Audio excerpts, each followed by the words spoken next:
So welcome everyone to tonight's lecture, Jungian Association of Western Massachusetts. My name is Elric. I'm a board member of the association. And on behalf of the Jungian Association of Western Massachusetts, I would like to welcome you all to tonight's lecture. I'm wondering, are there any Smith College students in the audience tonight? Any at all? Okay. We're just always curious also about how you have found out about our lectures. We do have a mailing list over there. If you're not on it, please sign up. And perhaps when you sign up, you could just maybe make a little note about how you heard us. That would be helpful to us.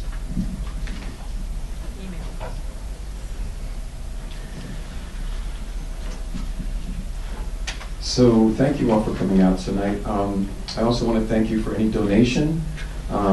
We have baskets on either end of the room to remind you, and we are very grateful for anything you might be able to give. We do have a suggested donation of $10, but anything that you can give, anything at all, either below or above that, would be most welcome.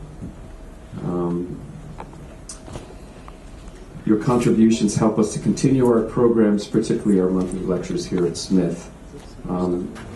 And again, I want to thank you because your participation is vital and important, and we're very grateful to you for coming out and supporting this lecture series and for being part of the community. We're always looking for volunteers, so to help with various tasks that we have. So let us know if you have any interest in becoming more involved with the association. We are a nonprofit organization that's run by volunteers. I would like to thank the board and introduce you to them. Erica Lorenz is our beloved president. Carol Beauvais is our beloved treasurer and outreach coordinator. Thayer Green, our resident wise man and beloved advisor to the board. And it would be remiss of me not to mention his partner, Anita Green, who helps him to have that wisdom. Don Gronwald, our beloved webmaster and digital magician over here. Christine Olson beside him there, our beloved secretary and scribe. And Penelope Tarasuk, who is a board member and also will be giving our lecture tonight. I'd also like to thank the folks who are currently volunteering for us. Carolyn Sky Karen for video recording of the lecture tonight. She's right over there. If you are not able to make it to a lecture and would like to view the lecture at another time, we do have lectures on file for you to access. So thanks again to Carol and Sky, Karen, for helping us with this. Diana Allen for managing our Facebook page. Thank you, Diana. Chuck Heary for restoring lost video recordings and other such video archaeology, and for being our general go-to audio-visual advisor and backstop. Jim Levy for helping with our lecture flyers. And I also want to thank Smith College for the use of these facilities and for their general assistance with technical issues. Just a quick review of upcoming events. Our next lecture will be on April the 6th. Richard Bouchard, embodying the symbols of the tarot. There's some handouts over on the table you can take with you to remind you of that. It looks like it's going to be great. It explores various aspects of Jungian psychology. Participants will jump right into live tarot readings and speak for the images that appear in selected layouts. It sounds like a very experimental and fun evening. So that's on the first Friday in April, which is April 6th. On May 4th, Karen Smyers, The Shipwrecked Sailor, a fairy tale from ancient Egypt. I also want to mention that in May, after the May 4th lecture, we will be having a very special year-end celebration event. And that will follow the lecture. This event will follow the lecture where we would usually have our salon. We will provide food and drink and have a chance to celebrate you and the wonderful Western Mass community that continues to gather and grow around the ideas of Carl Jung. And at that event, we will also celebrate our volunteers. So please come and celebrate with us and let us celebrate you. We'll have a little bit more information about that at our April lecture, or it probably will be posted on the website, I would think. A little bit of quick practical business. If you need a restroom, through this door right to the left there's a restroom for anyone. What else? Please join our mailing list over there. Give us your email. We'll send you an email. After tonight's lecture, there will be a salon, which is where we all get together and just have a friendly post-lecture gathering to talk about the lecture and also just to socialize and visit and get to know each other a little bit. I believe tonight we will meet at the campus center. Yes. And that's at 100 Elm Street. And Carol Beauvais, I'm going to introduce you to Carol now, and she's going to tell you a little bit about that, I think. If you're not sure where to go, just follow Carol at the end, okay? There must be a song for that, Follow Me.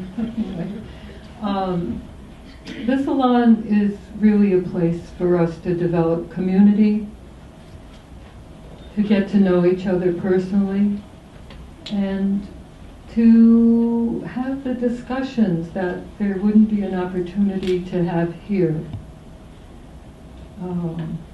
The original and amazing things that gets discussed are always just kind of eye-opening.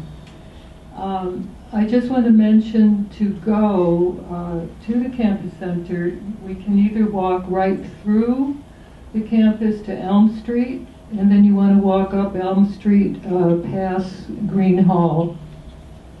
Also, if you'd like to drive, there's plenty of parking on both sides of the street by the campus center. We'll be walking through the campus today. And Christine is going to be Christine, stand up just so they can see you. Yeah. I'm going to walk through the campus, so you don't have to go out to Elm Street, but please join me if you want to walk with me. I will follow you. Okay. I am going to introduce Jungian Analyst Penelope Tarasuk. Microphone. Oh. And I asked her for a biography, and of course it has to be brief. Penny has a huge biography, but she was able to keep it brief for us so she can get on and have this wonderful experience. I don't know, I just wanted to mention before I start that Penny is a person who has the capability of having experience in many realms. That's such a gift, such a unique gift.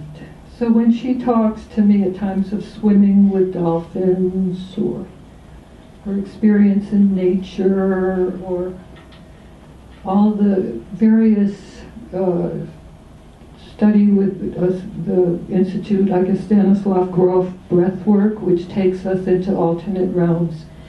This is a very deep and wide woman. I just want to honor that. As far as a brief biography, Penelope Penny Tarasuk, Ph.D., Jungian Analyst, resident of South Deerfield since 2005, was born in Washington, D.C. She has lived in Panama, in Seoul, in South Korea, in Santa Fe, New Mexico.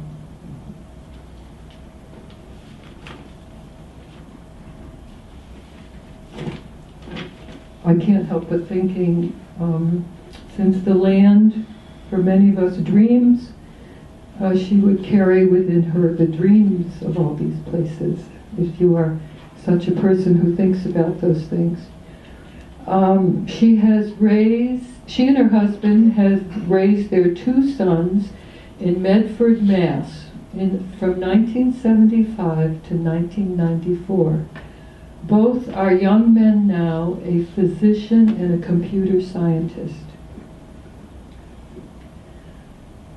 Penny says she studied art beginning in childhood and began college at Philadelphia College of Art. Art and psychology were most important in her undergraduate schooling at the University of Maryland. Eventually, she received a master in counseling and family therapy. She worked on the front lines. How many of us can say we've worked on the front lines in human services, street clinics, crisis intervention, community mental health, inpatient hospital? I told you she's a very large soul. In 1975, she began her Jungian studies, becoming one of the first Jungian analysts at the C.G. Jung Institute-Boston in 1988. Presently, she works with individuals and groups, bringing her 40 years of experience, and that covers those 40 years in the field of psychology, with individuals, families, groups, and communities, and in her experience in different settings, her private practice, inpatient treatment, residential facilities, schools, and community mental health, internal world, external world, and of course intrapsychic world, and the many realms that human beings can enter into. Right now, her workshops and lectures in the United States and abroad focus upon dreaming, active imagination, nature, and art in spiritual development. She is on the board of the Jung Association of Western Massachusetts and was a member of the training board of the C.D. Jung Institute-Boston. She is a training analyst, a supervisor, and a faculty member. Her deepest interests include accessing the heart of creativity through dream, image, and embodiment. Create the heart of creativity through dream, image, and embodiment. Also, art and writing. Also, being in nature. Also, working with the wake of trauma in people's lives, and the development of spiritual life.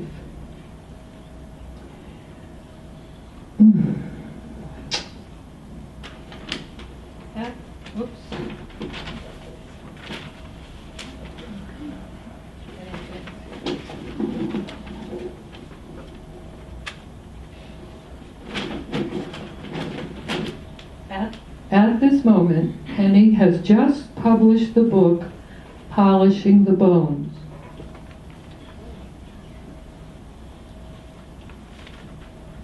We have copies of this book on the table and to buy, to look at.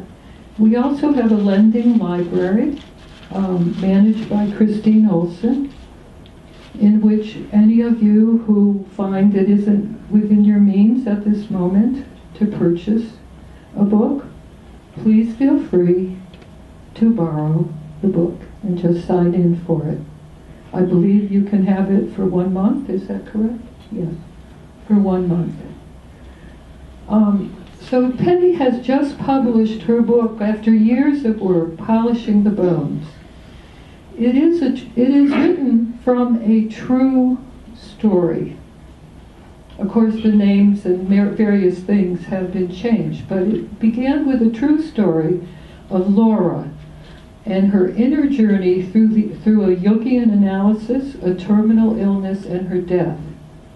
Now, in the beginning, Penny is Laura's analyst, and she is an analyst for about 7 years.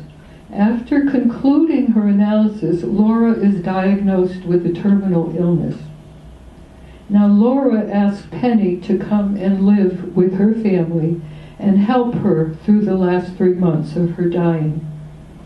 Now, of course, Penny is a trained analyst and was Laura's analyst, so this wasn't a simple matter for Penny, but she was able to go beyond the rules and the mindset of her formal training and be creative and accept this invitation.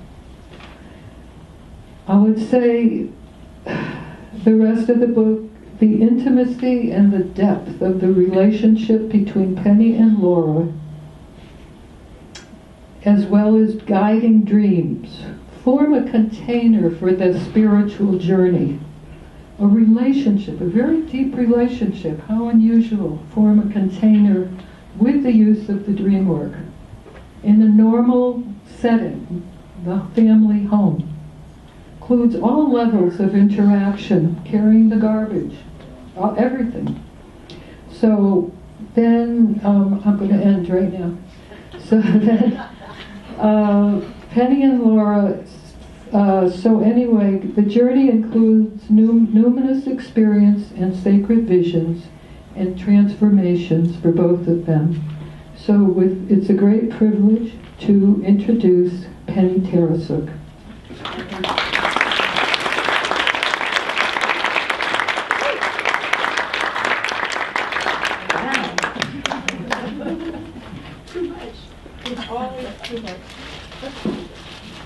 It is a little difficult to use a microphone, so bear with me. First, thank you for coming out and readjusting your schedules as we did. The mic, okay? Is it on? Just put it up to your mouth. Right up here? Yeah. Sorry. Okay. Okay. I also want to introduce my godchildren, Haley Reamer Peltz in the front row. She will be helping tonight. And Rafa, her husband. They've been living in Brazil and they're now here studying the music and just really being a gift. So, thank you. Thank you, Carol. Thank you, Elric. Where are you? Ah, there you are. Thank you. I would like to say, I'd like a moment of silence. We've lost a member of our community, George Grinstein, sorry. And Erica is going through quite a tremendous loss. So the community is here surrounding you, Erica. And let's take a moment to remember George.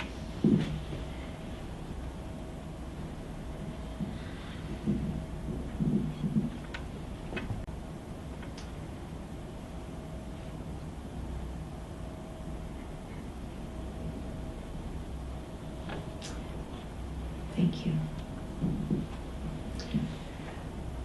May he be here in spirit. This is a painting by C.L. Bergman. I did a presentation that included her work before.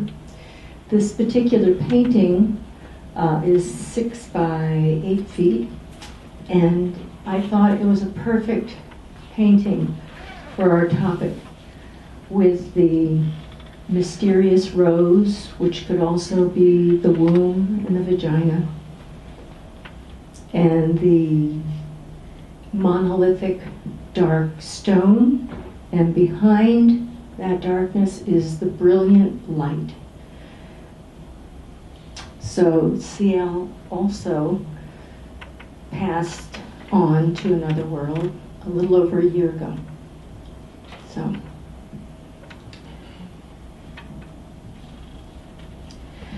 So tonight, this is a work in progress.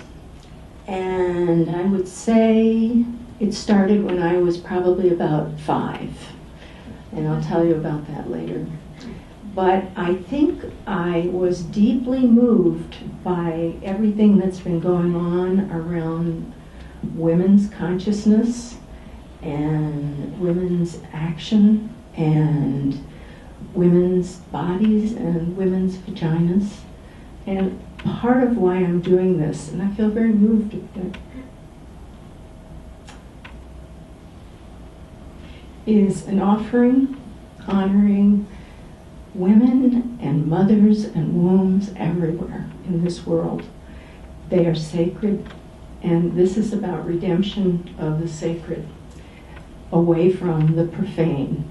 It has become a profane world in many ways, and we are here to re-sacralize or bring the sacred back to consciousness. So that is part of why I did this, the work of this. As I was trying to conceptualize and form this work, to constellate a talk, I had a great time of difficulty. It was swirling for months. And I'd heard many women talk about their birth experiences, giving birth, many traumatic experiences. And so many women are filled with unexpressed and unprocessed birth experience, both the traumatic and the holy. So as I stayed with this, part of what came to me is the difficulty is that it really is a talk, which is paradoxical, because this is a subject of sensation. This is material about the body. This is not really material about thinking or even feeling in a judgmental sense. And so this is really about the sensate creature we really are.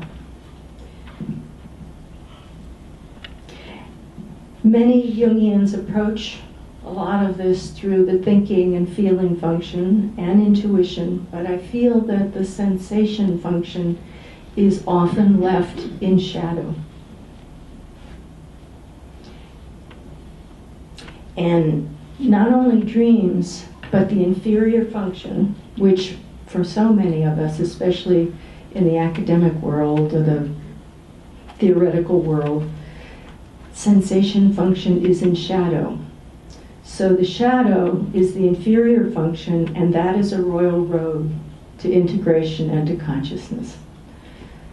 We all need to develop all of our functions, and I really think we're here also to redeem the body and to bring the spirit and body together. They're already together, we just don't know it.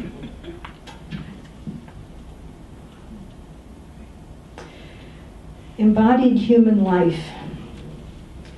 These are experiences that are deeply rooted in our entire physiology, in our nervous system, and particularly in the right hemisphere of the brain, which is where the initial attachments are formed with our caretakers. Right hemisphere to right hemisphere. And although you may or may not have a good enough mother, if you go into treatment with a good enough therapist, counselor, analyst, you can learn secure attachment. But it is not simple, nor is it quick. So I want you to know that the brain's neurology can change. So the lowly sensation function is about matter. And the word matter is related to the word materia, material, matter, mother. And it relates to Mother Earth as well. In moving toward wholeness, we need to develop and express the sensation function to experience the richness, pain, and great pleasures possible. Giving birth and dying are the alpha and the omega of sensation and the thresholds of great mystery. We cannot bypass the realm of the senses, embodiment. These are necessary for incarnation of spiritual experience. I think it's the Buddha who said that the human birth is the most precious and rare, and it's through the human experience and all the suffering that helps allow us to develop into a more enlightened creature.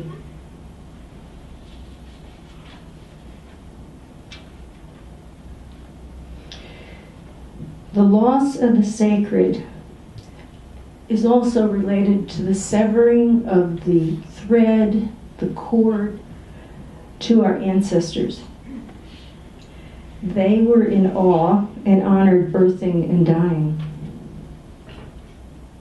So with the degradation, our souls are torn and the fabric of society is torn. So tonight, we're going to do some participation. It's a little later. I'm going to lead you in a breathing meditation, centering, grounding. And then after, I have made up a little questionnaire, which will be given to you. Read it. You don't have to answer it fully now, but I made it so you would bring some certain things of your own personal life to consciousness to bring to this material. So I'm hoping tonight to weave together, and you might imagine a golden thread weaving all of this together. I set out to do this. I don't know how far we'll get, but we'll try. If I have to make something shorter, that'll be okay. So the first thing I want to mention, I'm going to tell you what they are, and then I'll go into them. The first thing I want to mention is a lineage of teachers who have helped me and who have guided me and taught me, some in person and some through their works. The second thing I want to talk about is the meaning and need of initiation. The third is some attention to Jung's archetypal psychology as a psychology of adult maturity. Then we'll talk about the essence and profound importance of emotional attachment and loss in human and mammals. Relationship, which goes from conception to death. We're going to explore pregnancy, perinatal matrices, and birth. These are the templates, the core of our experience. So we will go into that. And as part of that, I have a 3-minute video from the science fiction series Sense8 that's on Netflix. It's from season 1, episode 10. It's really a 10-minute piece with Beethoven's music, but Rafa and I were able to find a 3-minute one, and it's about giving birth. So I want to say to all of you, if at any point you want to leave the room, bio break, emotional break, whatever, please feel free to get up and walk out. This material may be triggering or disturbing or poignant, and if you should remember things or if you've had difficult experiences. So I'll try and be gentle and compassionate, but I know that each of us has a history with our bodies, and we were all born. So, after the video, we will approach the subject of dying and death and contemplate some different forms of dying. And this could be a whole presentation in the future. And the last thing, this is really very special, is we're going to listen to some dreams and comments from Marie-Louise von Franz before and up to death, including Jung's last reported dream, which I had never found until I did this.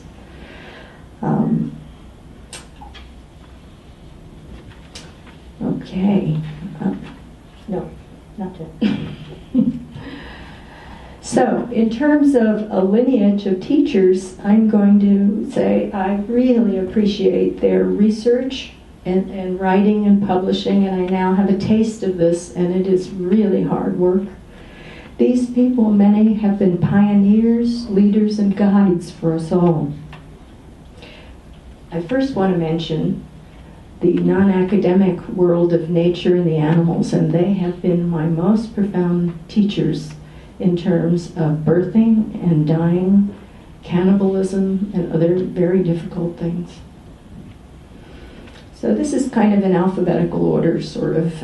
It's not who's most important. But I want to mention Sir John Bowlby, the English doctor who studied attachment and loss in England after World War II, because many of the children were taken from their families during the blitzes,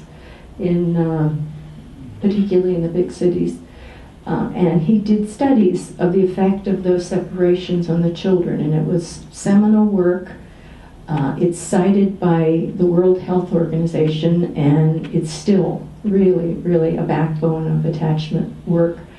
After him, Mary Ainsworth, and I'm forgetting a couple of the other women, but the work was carried on, and Alan Shore wrote the most recent introduction to attachment and loss. There's 3 volumes. Wonderful work. Mircea Eliade, historian of culture, religion, and philosophy.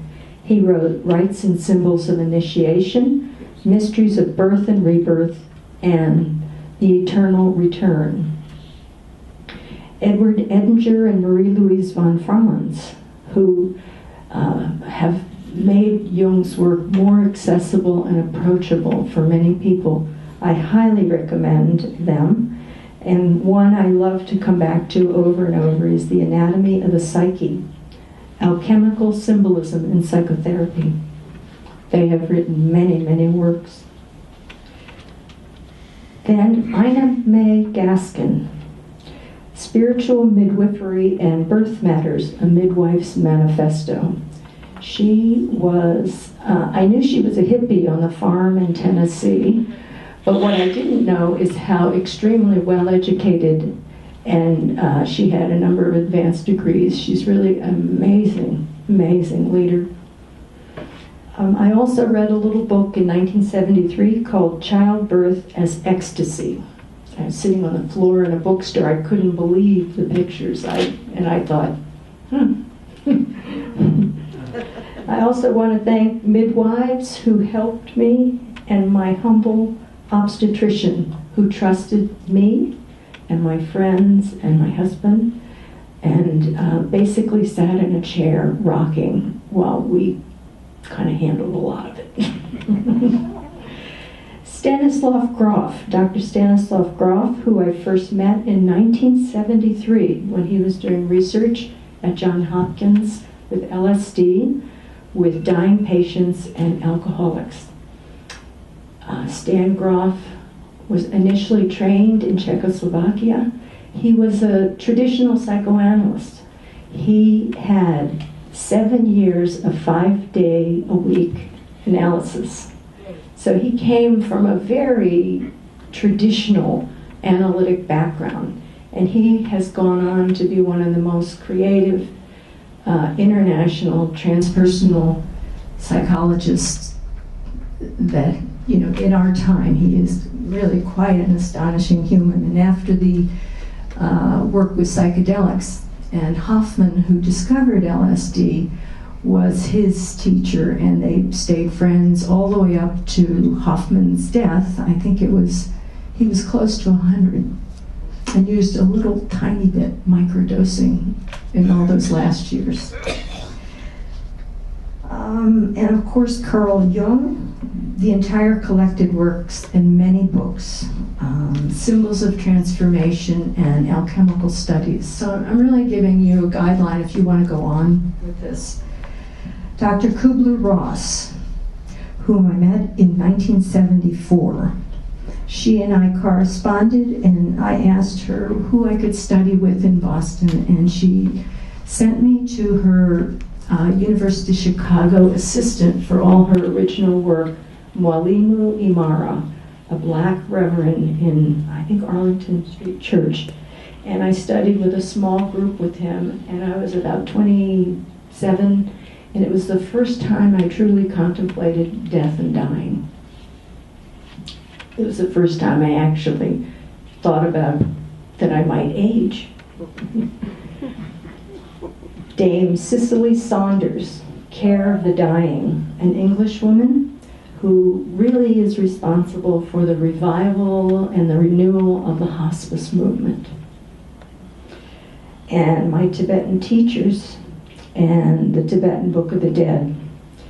I read this to my father, after my father died. I read it for the full 49 days, 1991.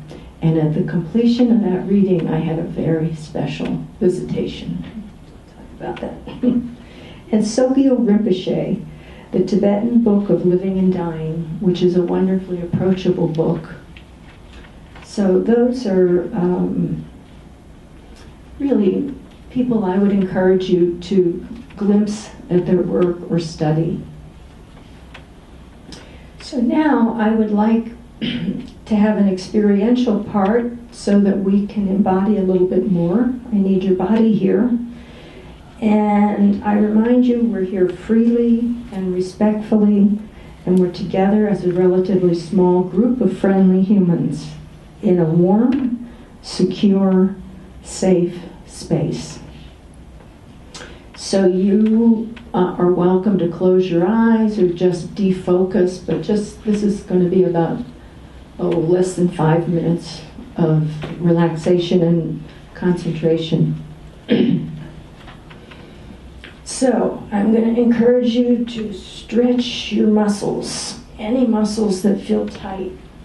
You might want to rotate your head, stretch your back a little bit, stretch your neck, and drop your jaw. Let your mouth and jaw relax.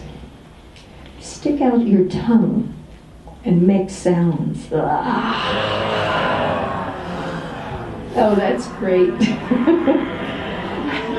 Tilt your head back and then gently forward again. Feel the pull. As you lean forward in your tight shoulders, you should feel some pull. And now, gently lift your heavy, wonder-filled skull, which protects your precious brain and your individual face. So you can stretch your facial muscles, your jaw.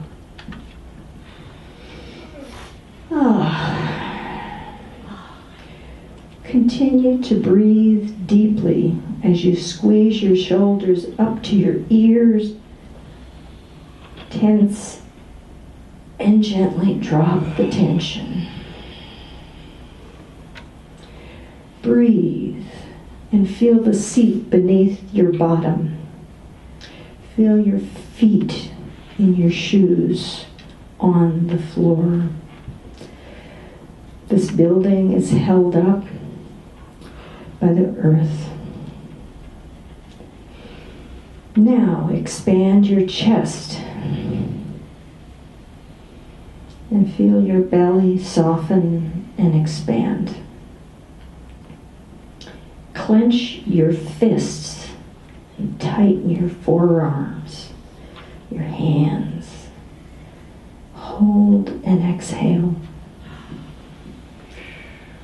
Rotate your ankles, flex your knees, stretch your legs a bit, just a bit, and shake a little bit with sounds.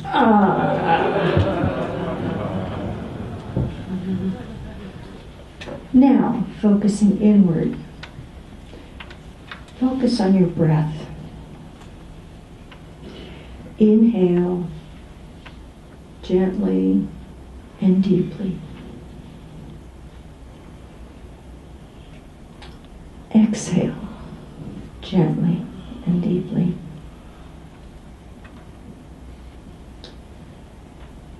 Take another deep, full breath.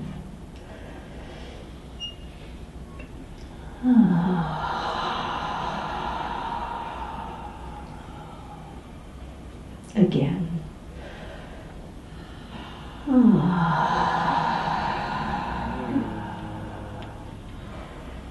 And again.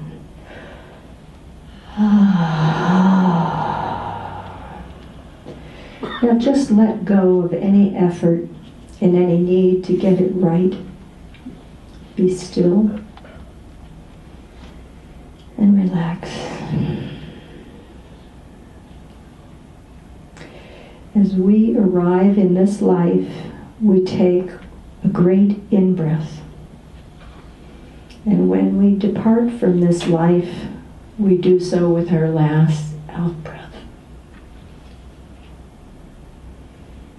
So slowly return to this room and be aware of your fellow humans. Slowly open your eyes and begin to focus. And just take a look around you at all these wonderful human beings in our community.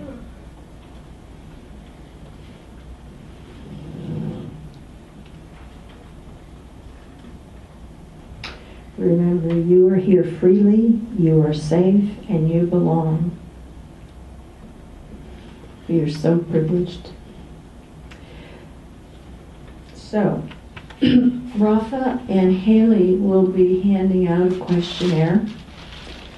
And just don't make a big deal about it, but take a look at it. Maybe you'll put some answers down on the paper. Do not put your name on this. This is actually just yours. If you want to leave it in the basket, that's fine. So we'll take about 5 minutes, not long.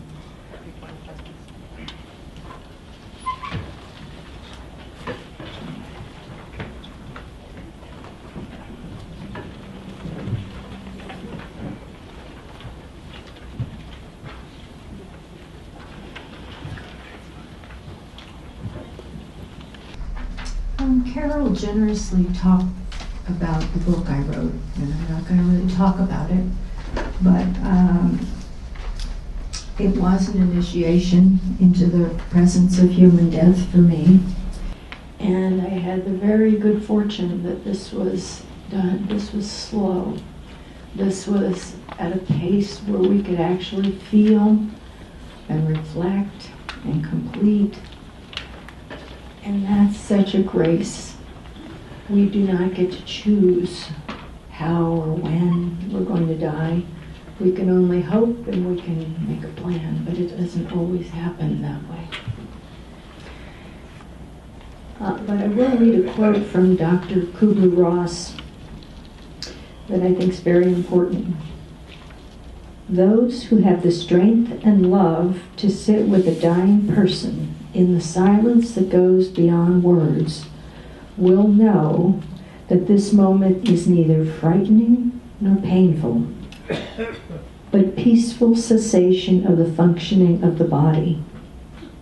Watching a peaceful death of a human being reminds us of a falling star, one of a million lights in a vast sky that flares up for a brief moment, only to disappear into an endless night forever.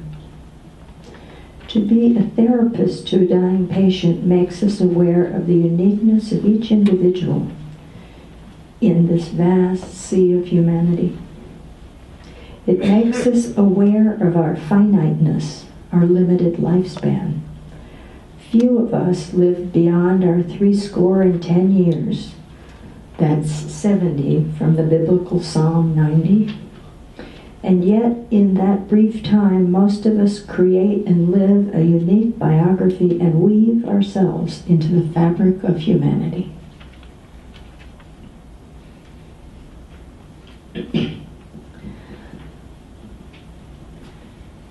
Eliade was a historian of culture, religion, and philosophy. The term initiation, in the most general sense, denotes a body of rites and oral teachings whose purpose is to produce a decisive alteration in the religious, spiritual, and social status of the person to be initiated. Undergoing a series of ordeals which constitutes the religious, spiritual experience of initiation, it is an encounter with the sacred. An extremely important aspect of the initiation is the role of a supreme being. That is, encountering or being swallowed by a divine being or monster. This is a Mongolian shaman, and that's Asclepius, the Greek doctor. Shamans, both male and female, receive oral and internal instructions via dreams and visions. They have ordeals externally and internally, dreams of dismemberment. They also enter trance states, some evoked by assuming a specific body position, movement, and some are evoked by ingesting naturally occurring substances, such as special mushrooms and vines. In the preparation, there's a separation from the communal group. And generally, there's an entering of caves, forests, or going underground. All are a symbolic return to the mother's womb. This concentrated incubation or introversion in solitude leads to feelings of loneliness and despair. All of these experiences and ordeals are in preparation for symbolic death and rebirth. Rites of descent and ascent lead to confrontations and visitations with divinities, animals, and monsters. One of the shamanic ordeals was to climb a tree, the tree symbolizing the axis of the cosmos, the world tree. This was for the purpose of reaching the sky, the heavens. These are primal, archaic experiences. The shaman endures these experiences to receive sacred knowledge and help the community. It has been thought that some of the ancient shamans were women who had experienced the initiation of giving birth. Later, this tribal role was largely performed by males. The shaman can enter into the unconscious archetypal realms to retrieve lost souls in the community and receive instructions for the ailing members of the tribe. You see that this shaman holds parallel wooden branches with birds on top. The branches symbolize the world or cosmic tree which is rooted in the earth and reaches the heavens. The Axismundi. The birds are the communication of the spirit realm with the capacity of ascension to the heavens. Eliade says, as modern human beings, we become ourselves only after we have had solved a series of ordeals, crises, in reality and in imagination. Every human being must pass these ordeals, trials by fire, in order to attain a responsible, genuine, creative life.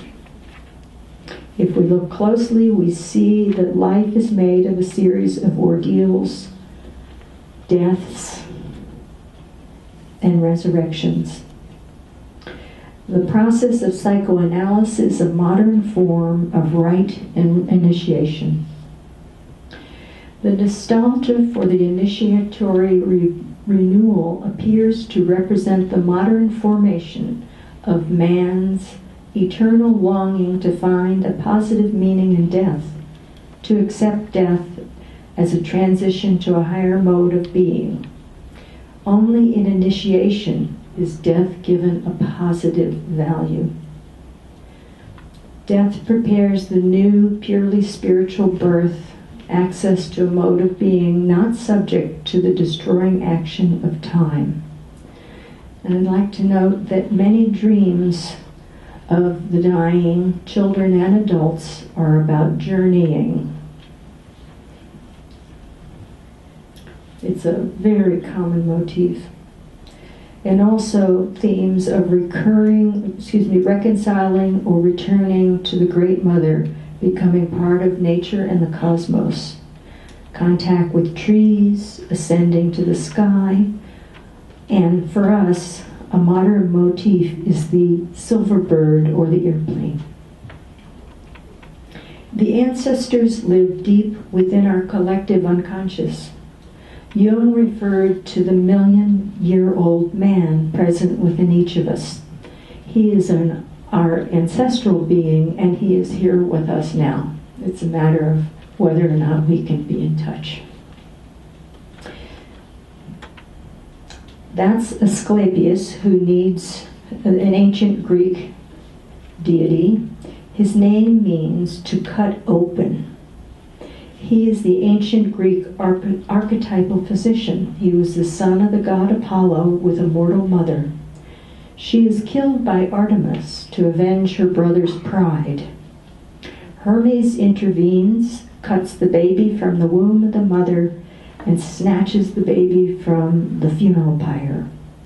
Asclepius was raised and tutored in the healing arts by the centaur Chiron, known as the wounded healer.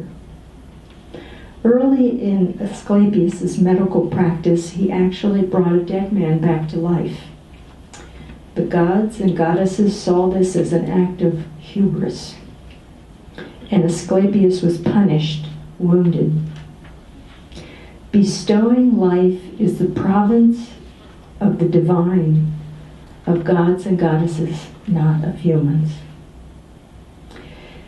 The Asclepian mysteries were practiced in a number of healing centers in ancient Greece.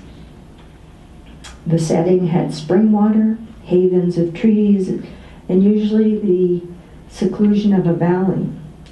The one that I visited in 1993, Epidaurus, is arguably the most important sanctuary. I went with a group of analysts, and it was called Dreaming in Greece, and it was Rabbi Bosnak organized it, and we traveled to sacred sites. Maggie Bromell, many of you know Maggie, she was instrumental in that trip. A person would come, and they'd be called the incubant, and they'd come for purification and healing. The suffering one was prepared by the assistants, called therapeutes, which is the source of therapist. They were prepared for the ritual dreaming in a secret abutan or chamber. The incubant sought to encounter the God, the divine, here generally embodied as a serpent. And if you see Asclepius, he also has a branch, a stick, and the serpent is wrapped around that. That's the early root of the caduceus. It was also felt that if a dreamer received such a dream visitation, a healing took place, and afterwards the person was required to give back, to give a gift in honor of the experience, to release a slave, to have statues built, and various other things. Dogs roam freely at the Asclepian sanctuaries. They licked the wounds, and the snakes were sacred in these places. And I found this very interesting. I hadn't known this. The people turned away, not allowed to enter the healing temples, were women reaching childbirth or near childbirth, and those close to dying, men or women. One explanation was that they were unclean. Another is that these people were truly in the province of the gods and goddesses. They were entering a sacred archetypal initiatory state and were soon encountering the divine, the numinous. These are not conditions that are to be healed.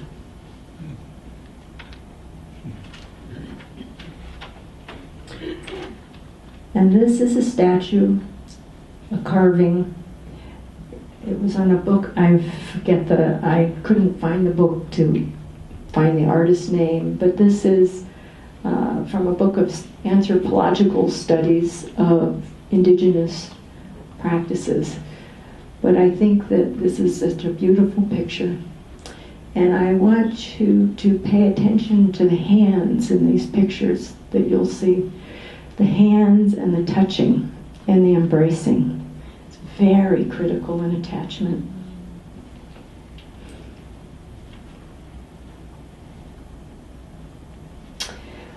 I'd like to say a little bit about Jung's psychology of maturity, and I'm not going to discuss his theory of the collective unconscious, or alchemy, or the process of individuation in this talk.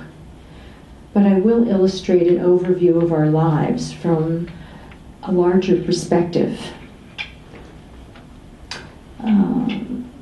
Jung's psychology is really a psychology of experience and maturity.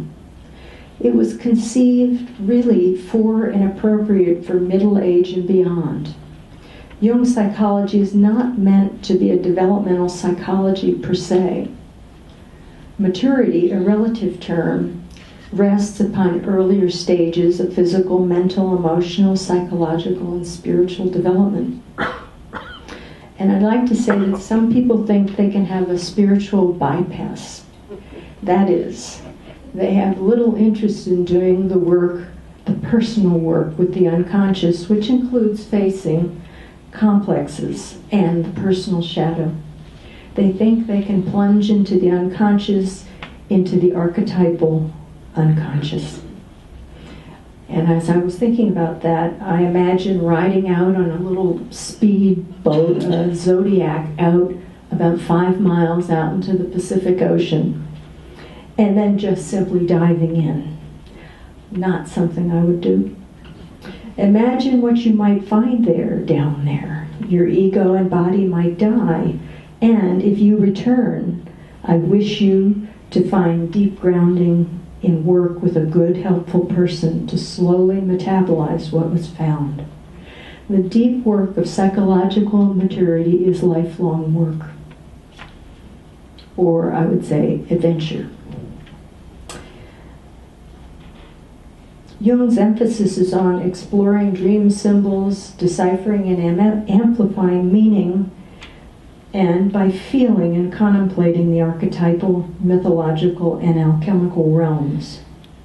These are processes that are built on and through our subjective emotional lives, informed by the unconscious and the collective unconscious. These processes are essential for developing a symbolic life, a life of rich and deepening meaning. Analysis can be understood as a modern form of initiation facing the ordeals of life.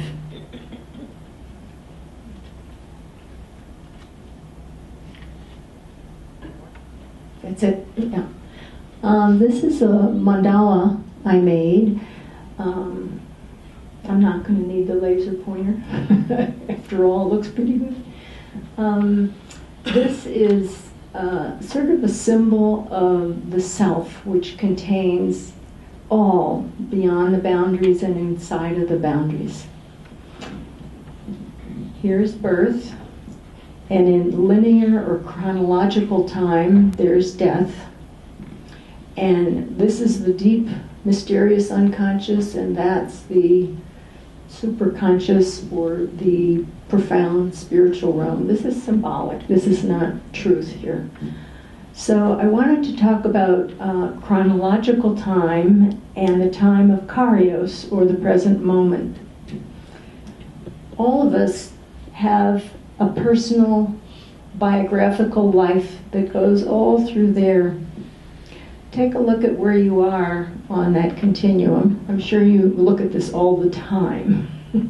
I'm sure you're aware of this all the time. If you really wanted to do some work, you could make a timeline of your life and drop down every year and make notes as to where you were born, where you were living, who was with you, what you were doing, were there any crises, that sort of thing. And if you do that for all your years, it's really quite rich. Then when you finish that, do one for your mother, do one for your father, do one for your brother and sister. You start to develop a deep sense of compassion for the journey we each take and how unique we each are. So that's the horizontal line. And the vertical axis, another way to think of this is sort of the yoga of the cross.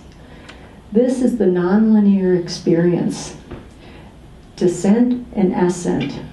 You could think of it as really, we live in a waveform. We have highs and we have lows, but the point of Kairos is it's nonlinear time. We're out of the chronological order of things. Spiritual experiences often are in the state of Kairos. Transpersonal experiences are for sure outside of chronological time. So we're really Kairos is really available always, but we're generally not aware of that state. But in deep illness, in accidents, in dying, and in childbirth, we are in the state of Kairos. And it can go from the realm of the beyond into the darkness to ecstasy. So many of us live kind of not very, we live in a waveform that's kind of, safe and contained, but really we're all subject to all kinds of things that will take us down into the unconscious, and we may be down there for many years. Or some people develop a spiritual life and they're able to touch the heavens many times before the end. The self contains all time and space, past, present, and future. That's what they mean when they say the knower of the three times. I have a question. Yeah.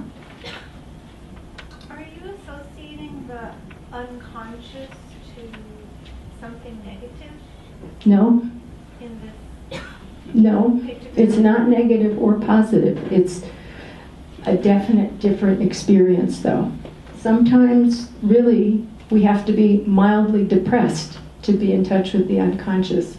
Would I say that's bad? No. But it's very difficult to go to some of the darkest realms when you're in the depths of archetypal experience. It's not that it's bad, it's just hard.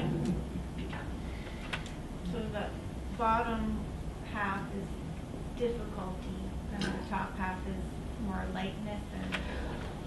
That's putting it very simply. This has more to do with what's in the collective unconscious. It's more personal toward the top. We all have a biography, but you get down deeper into the archetypal realms and you meet a much deeper experience of humanity and life itself and dying. Does that help? This is purely a fantasy, but I thought it would be a nice diagram. Think about that. Okay. This is a drawing I did when I was about 30, and I was in Jungian analysis, early Jungian analysis. And my experience is that when people are in depth work, it is not unusual to dream of pregnancies, births, deaths as well, but it's as though we are gestating or incubating the self. And this is part of the mystery of the birth of the spiritual self. And if you look at that, this baby is not near birth, but you can see that I have the umbilical cord there, and it's like a thread. And this particular baby is pretty mature, but not yet ready for birth. Physical attachment begins in utero. This is the sensate reality of the earthly realm. We each experience this. We are literally and physically rooted within our mother's womb. The exquisite female organ, our beginning, our home. As we are a blastocyte after we've been fertilized, the fertilized eggs we root into the endometrial tissue, which becomes the placenta. Rich in blood vessels, the placenta resembles the roots of a tree. It's like a sac, a very complex sac of numerous biochemical processes. While in utero, we as fetuses received oxygen and nutrients via the umbilical cord, much like a tree or a plant's roots absorbing nourishment from the earth.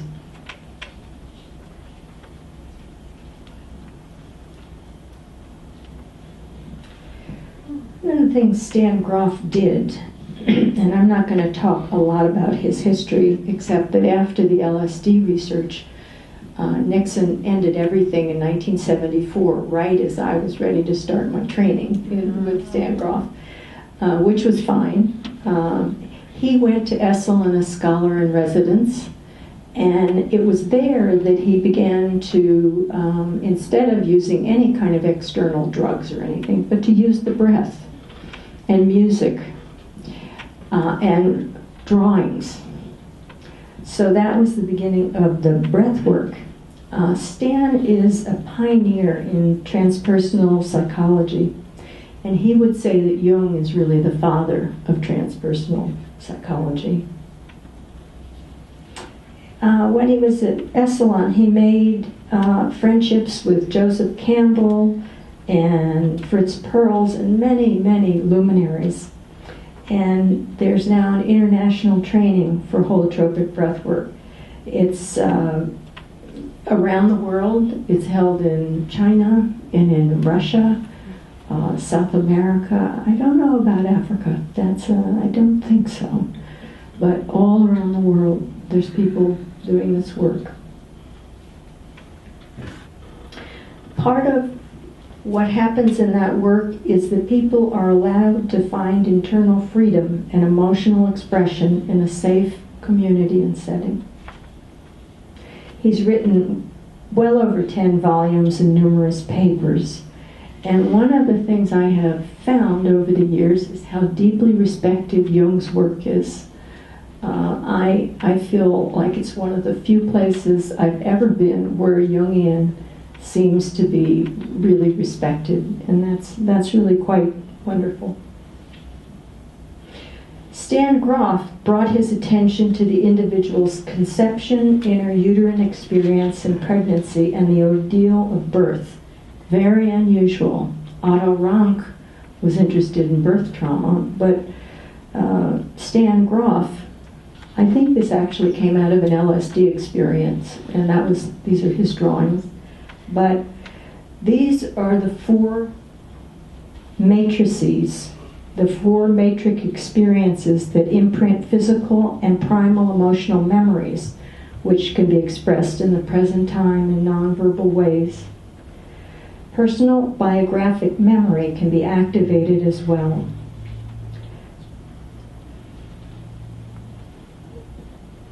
I'm not going to talk more about the breath work right now, but I will say this is the baby at about 9 months prior to the labor starting. Much earlier, there was more oceanic bliss. And the second one, this is the period of time when labor is becoming increasingly powerful. And this is the place of calcinatio and mortificatio and putreficatio. It can be like the fires of hell and dismemberment for the baby and for the mother, deeper, deeper, deeper into labor. And by the time we are in full transition, it can be agonizing because there's no exit. The cervix has not opened. So it can feel like death to both the mother and the baby, and in fact, both of them can die at that point. The baby has to come out because the placenta can no longer feed the baby. This third picture is the labor is profound, but the cervix has begun to open, and you see the bones of the head of the baby move, the flexibility, the squashing, the pressure, and the baby is propelled through the pelvis, then through the cervix, and born with the placenta attached. The mother is dying to her old experience of being a maiden. Perhaps this is not the first child, but the old life she knew is dying as this baby's being born. The baby is dying from one atmosphere and being born into another. During this part of the labor, the mother is required, or even has, in some cases, enormous reflex capacity to push the baby out. And sometimes she tears. Sometimes the doctor or the midwife perform a little cut, an episiotomy. But if you are conscious, it's as though you were killing yourself in that moment.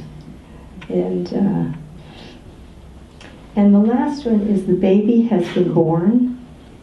The mother is greatly relieved, and it can be an ecstatic experience because, and hopefully both of them live through this.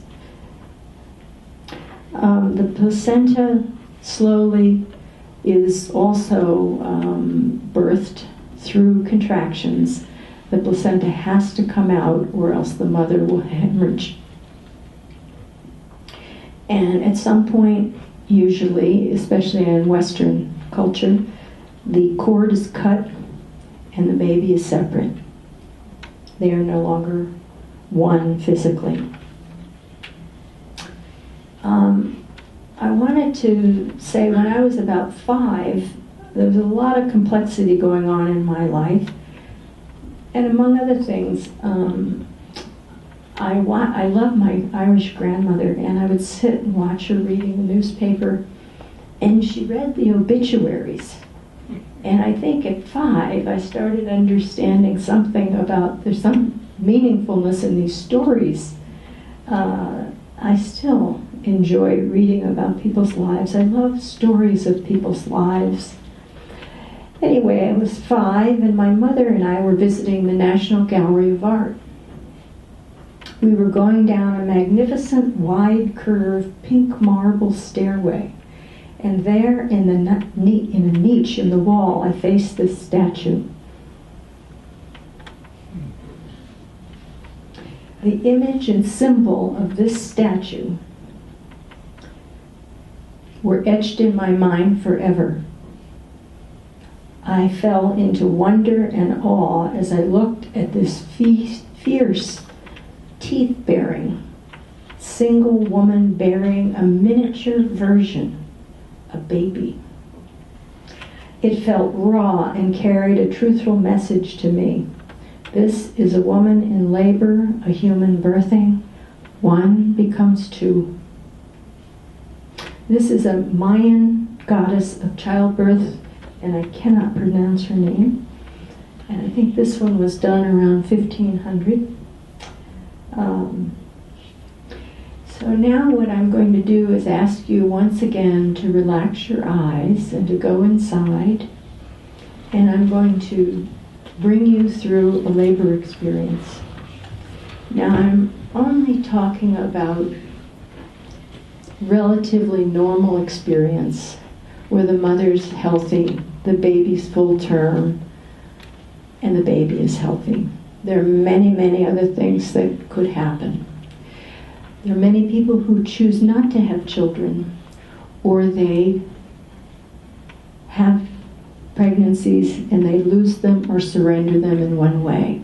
Not everybody chooses to do this, but I remind you, every one of us has been born through a womb. So whether you're the mother giving birth or the baby being born, you will go through this experience. The uterine contractions begin weeks before, usually approximately 9 months. These signal the body's preparation for the end of pregnancy. The hormonal biochemical changes in the body and in the organ of the uterus prior to pregnancy. Excuse me, I'm confusing that. Anyway, they're signals, biochemical signals that prepare for the end of pregnancy. I wanted to say that the uterus, the womb, prior to pregnancy can be as small and light as less than a half a pound. And in pregnancy, the uterus grows and can be as large as 22 pounds. It's enormous flexibility and capacity. And being born, if a healthy woman is close enough to full term, approximately 9 months, 270 days of enormous change at every level of being, 9 months of sharing her body, mind, heart, and soul. If all goes relatively well, and this doesn't always happen, so if all is relatively healthy, the placenta is now at its limits of nourishment for the now large fetus, usually about 5 to 12 pounds, probably an average of around 7 pounds, triggering hormonal changes, setting in motion the great muscles of the uterus, signaling the beginning of early labor. The baby must now exit in order to live. The mother's uterine muscles contract with rhythmic building pressure.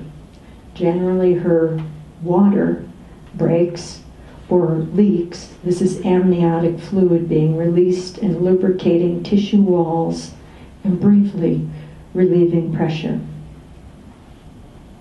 Over the course of labor, which is rarely minutes, but usually over the course of about 6 to 30 hours.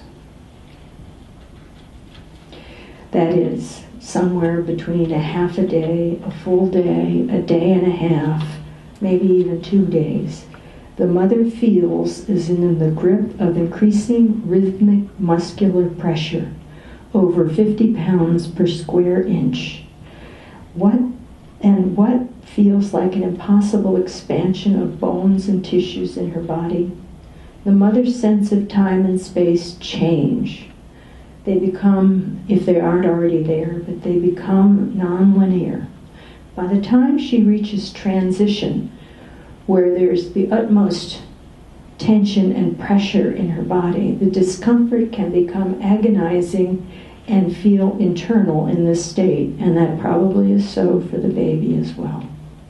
Her breath must assist her through this labor.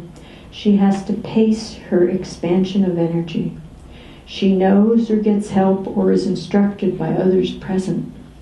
There's a natural process, and she needs to trust her body and its ancient wisdom. Her ego and sense of control is probably shattered by now, and it feels as if she will be annihilated, and the ego is surely annihilated as the baby passes through her pelvic bones. Miraculously, the sinew and bones move and expand as the baby descends into the fleshy, soft, utterly open, stretched gates of the womb. Then through the hyperextended cervix, fully extended, it's 10 centimeters wide.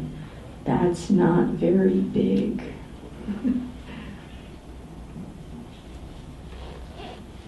As the baby moves through the vaginal canal. I'm not going to talk about cesarean here, but that's a whole other subject as a way of being born, and sometimes it's required. As the baby moves through the vaginal canal, it moves down and is received by the hands of someone. This is holy, sacred experience. This is visceral at its most powerful.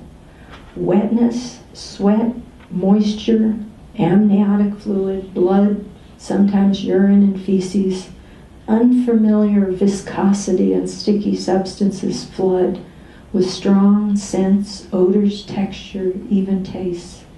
This is bloody life. For a relatively brief period, the woman's body essentially turns close to inside out in delivering the miraculous reproduction of a human being. Sometimes her vaginal wall tissues tear or need to be cut. And it might be necessary to help the baby's large head and shoulders come through this 10 centimeter opening this tiny gate of life. The elasticity of her body is astonishing, almost incomprehensible. To give birth consciously in the modern world is really quite epic. For various reasons, mother and baby can die during labor and delivery. It is a dangerous, utterly ancient passage, and the receiving hands are holy hands. This is our common beginning. We came through our mothers.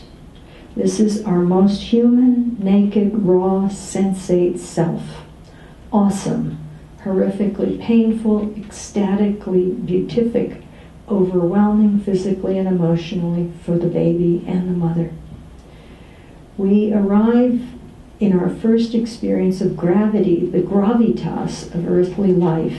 We arrive on tables, in beds, in hay, in grass, in rags, on concrete, in water, sometimes into the waiting hands of the mother or the midwife or partner or policeman.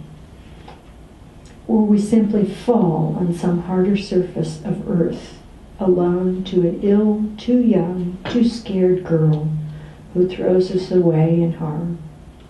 We may arrive in the quiet of nature or a stable, in the chaos of noises and painfully bright lights, or maybe a quieter place with subdued lights, say a birthing room, or maybe in an overheated room, or a cold, damp place, or a refugee camp, maybe in neutral, warm water, or maybe on the grass at the edge of the field with our mother who's delivering herself.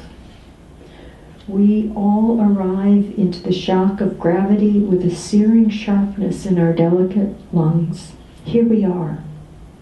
I hope we are all embraced and supported by the gentle hands. Epone, the wife and daughter of the archetypal physician Asclepius, she was the goddess of soothing pain, the one with gentle hands. Birth and birthing are traumatic experiences, not necessarily bad, but definitely traumatic.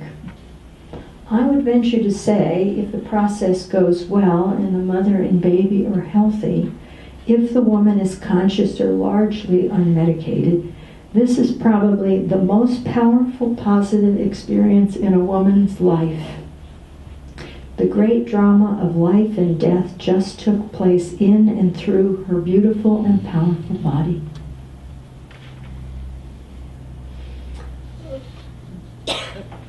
So I just want us to breathe a little bit.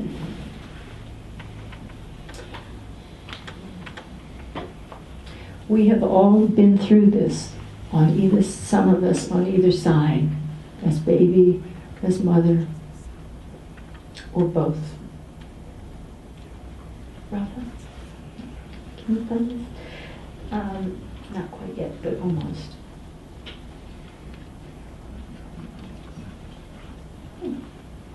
How about if we go here? There we go. All right, this is the video clip from YouTube, from the Netflix series. Can you stop it for 1 minute and go back to the beginning of it? It starts with the young Icelandic woman. She has a chance to hear her father play in concert. He's a musician, a pianist. And what she may not know or remember is that her father was playing this while her mother was giving birth to her. This is a science fiction story. So what happens is, as she remembers her birth, her 7 other friends also are with her, and they one by one remember their own births. And I just thought this was very brave to put in any series, but it's watch the hands and watch the faces of these people.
That's from a Netflix series called Sense 8. Oh, Right. Microphone. Oh, sorry, Sense 8 on Netflix. I don't love all of it, but there's some really very meaningful and powerful things. And of course, the characters have stories. A number of them, their mother died either at birth or soon thereafter. But their lives make a little more sense when you see their beginnings. Okay.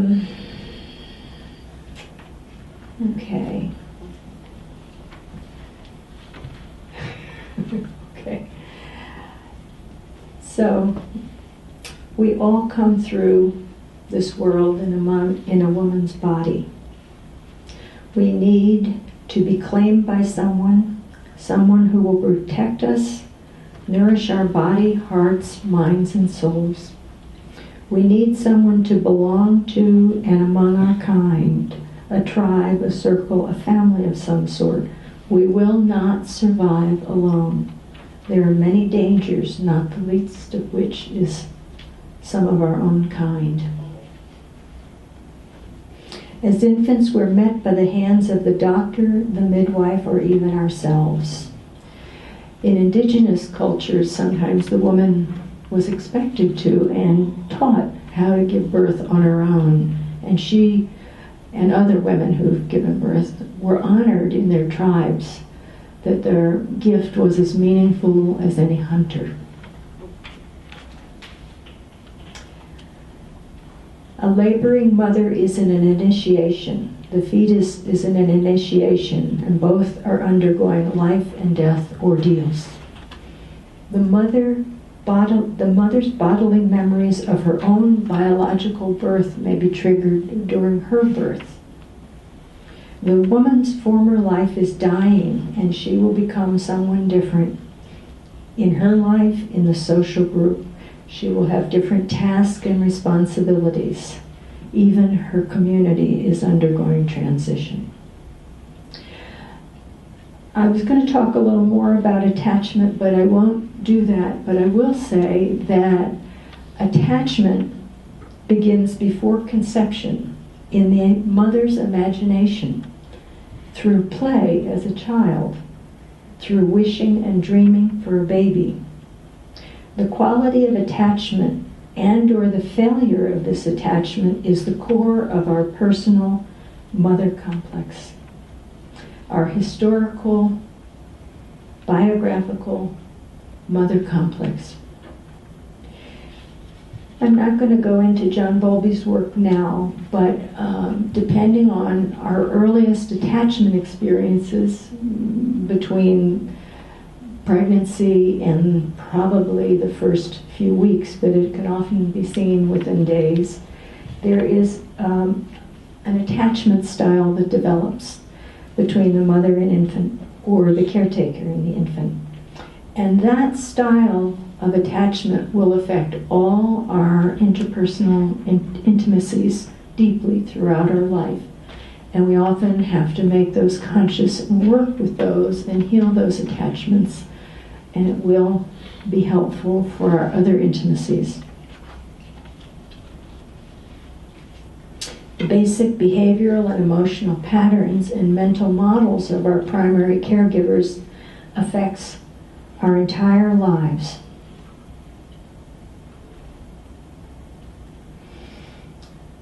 Okay, I think because of the time, we're going to move along a little bit. So now we're moving toward death and rebirth symbolically as well as embodied. This is a Vietnamese woman, Kim Phuc, and her baby. And as you may remember, that iconic picture of the Vietnamese little girl running naked, screaming, covered with napalm. This is that woman and her baby.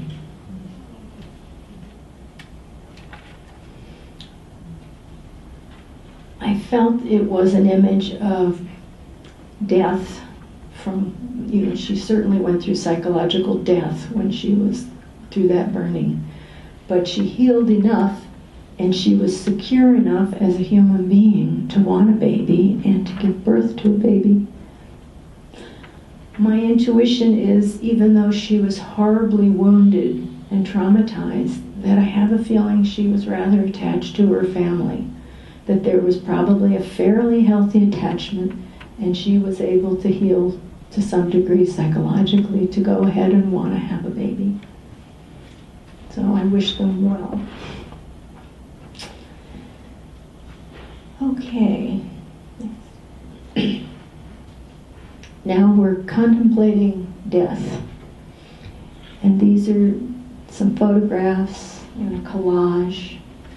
These are beautiful young women, and behind them, of course, is death. It is within us. This is a National Geographic woman from ancient times who was found, and she was of status, and she had a horse buried with her. But here we are. We're beauty, we're ugly, we live and we die. This is George O'Keeffe, who spent a great deal of time contemplating death and the bones and the essence of life and creativity.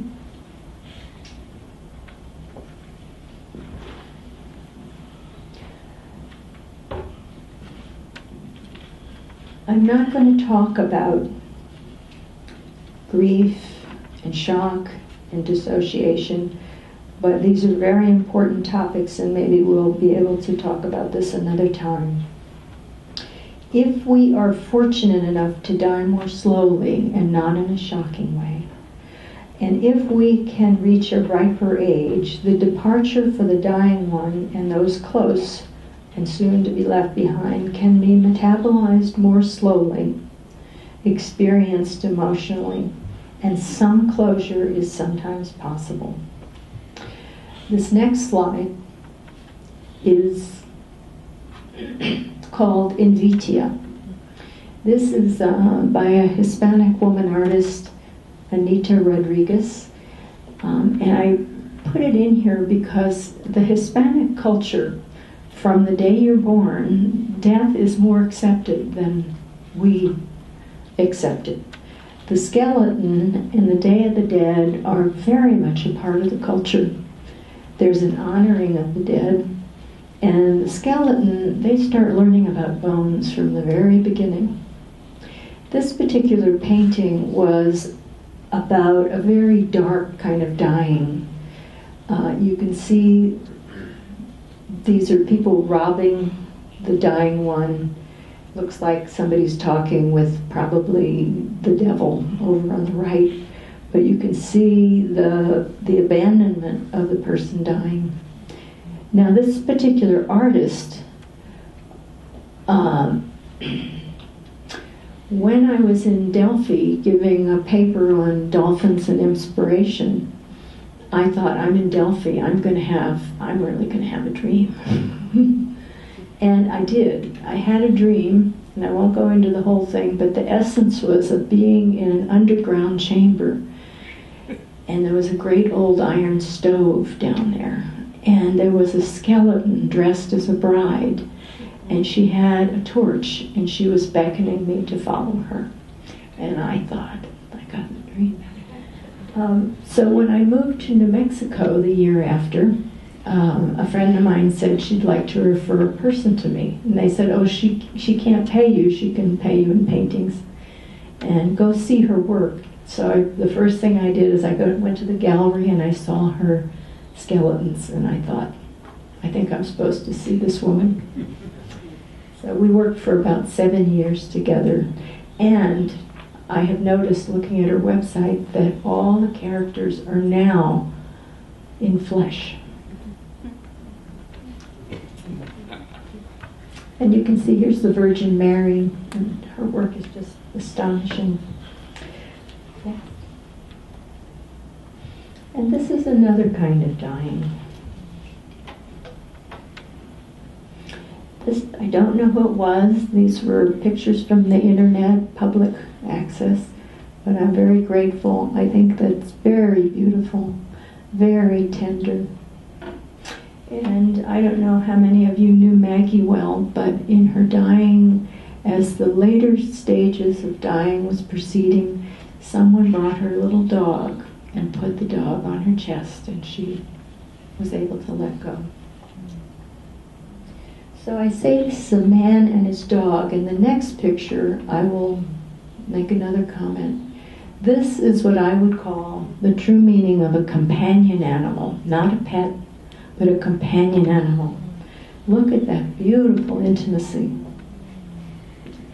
The tender, nonverbal soul connection is there. And I would say our general hope is to die non-violently at a reasonably mature age with a sense of completion of a great deal of what was meaningful for our personal lives. To die with the least pain, consciously if possible, and the support and companionship of tender, caring people and animals in a safe and peaceful atmosphere. I do believe this is what most of us wish for. And the wonderful thing is he's wearing a watch. There's your Chronos time and your Kairos time. But this is truly fear not and total acceptance. It's a beautiful picture. So what happens when we die? Well, there's different ways of looking at this. I prefer the ancient Tibetan teachings. If the process is slow enough, and it may be that it's speeded up to a degree we will never comprehend, but if the process is slow enough, we see the elements withdraw, and then life ceases. First, our bodies begin to dry out, the skin loses moisture, the kidney function suffers, we lose the water element.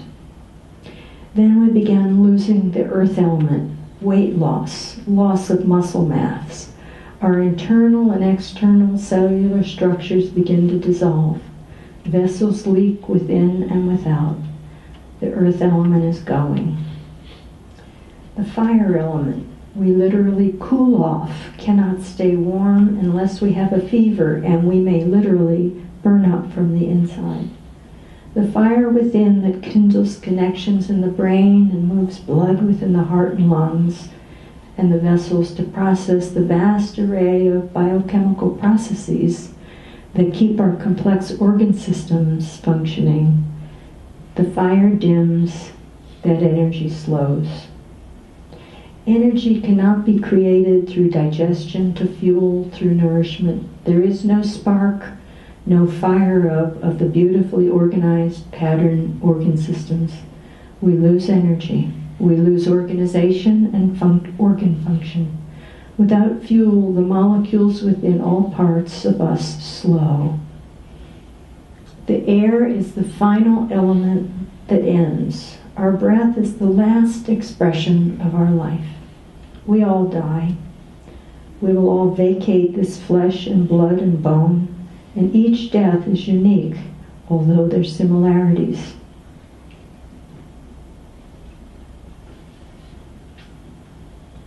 And I know you contemplated a little bit of this in your paper, your questionnaire. And this is from the 10 ox herding pictures. This is the completion, the no-thingness, the clear light of the void. And it's my understanding in Tibetan Buddhism, it's felt that everyone experiences the clear light. Everyone. As they pass over. I can't say how long it lasts or where we go after that, but that is their teaching. And this is C.L. Bergman again, an earlier picture, and I put this in because I love this picture. It's called the denial of the death of the imagination, which I thought was perfect. See the trees over there too? Here's the beauty of nature. By the way, there's another one like this. It's a huge iris. It's purple and blue, and Marion Woodman bought it. So I have just a few minutes, so I'm going to read some of these important dreams to you before we close. From Edinger in The Anatomy of the Psyche, he's speaking about Dr. Lillian Frey, a very important and emotionally close colleague of Jung's. She'd been thinking about death and her own myth concerning death as transformation. She writes, "Death consists of the miracle of transformation into a new form of existence.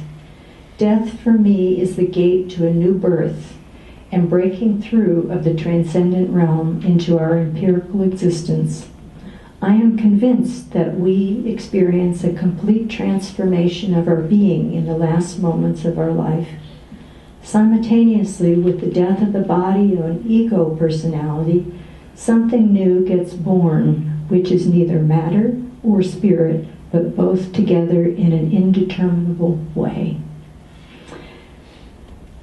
And at the time of writing these words, she had this dream. "I'm flying higher and higher in a plane, especially constructed for me, and I have a wonderful view of the Alps, all immersed in deep blue."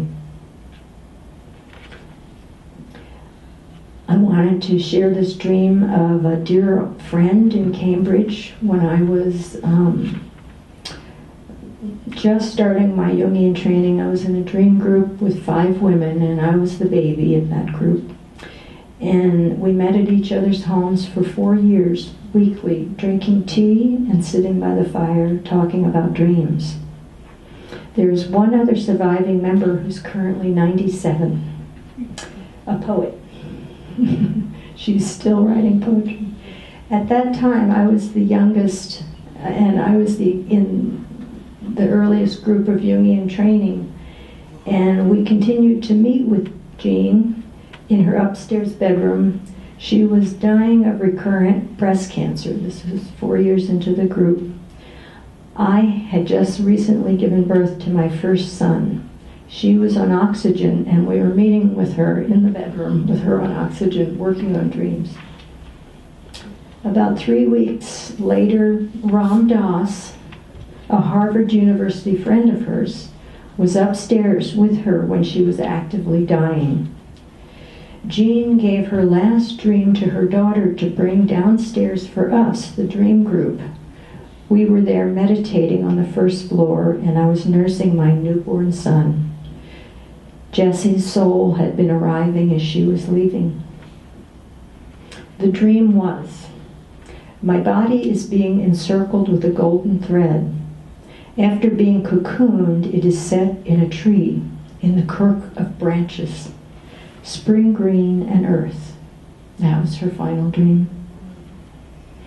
Years later, when I heard Ram Dass on a tape, I was doing yoga listening to some tape, and he was talking about the death of this woman, my friend. And he said when she died, it was like pouring ink into water.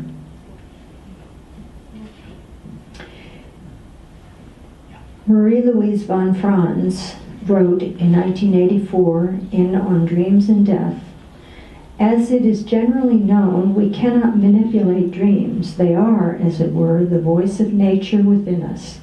They show us, therefore, the manner in which nature, through dreams, prepares us for death." And this is von Franz talking about Jung, his myth, in our time.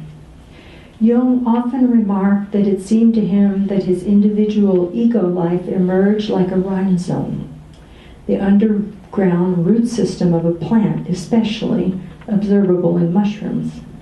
He himself lived fleetingly above ground, but some kind of life lived on in the depths. In his last dream, Jung returns to the rhizome without any dissolution of individual form.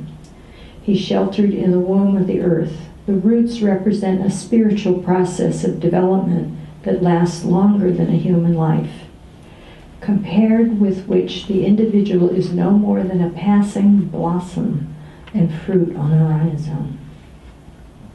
And this is Jung.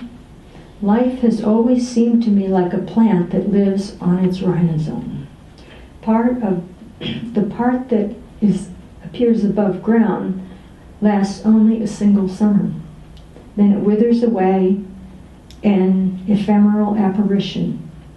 When we think about the unending growth and decay of life and civilizations, we cannot escape the impression of absolute nullity.